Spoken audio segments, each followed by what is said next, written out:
Bekulanga lenvokoto nenjabulo endzaweni yaHosha Mashilo kulandzela kutsi emasokana abuye engomeni. Kanti-ke bemukelwe batali babo kanye nemalunga emphakatsi emva kwekutsi bahambe emakhaya sikhatsi lesingangenyanga. Lokhu-ke sekukhombisa ngalokusobala kutsi lamajaha sekakulungele kubukana nempilo aphindze akhe sive. I'm very much happy about today's day. My son came here in the beginning of this initiation school until at the end. They're still they were 300, all in all they were 300. Even now they're still 300. Siphatheke kahle kakhulu laba kaMashilo.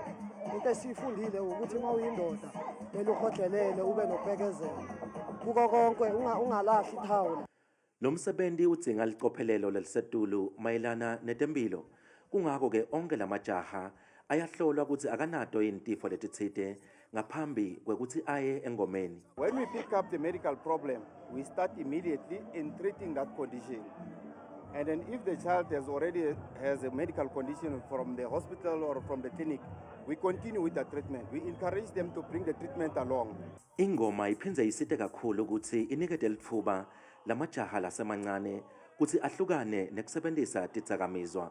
Also, if we pick up drugs, now we start with the rehab, particularly Nyaupe. We know in Kwamhlanga there's a lot of Nyaupe, so we pick up those Nyaupes and then we start treating them as well. Hosha Mashilo uthi lo msebenzi ube impumelelo ngenxa yekubambisana kubaholi bendzabuko kanye netikhulu tahulumende. Etindzabeni tetfu ku Channel 163 lotilethelwa iNewsroom Africa, ngingumweli Masilela, KwaMhlanga, eMpumalanga.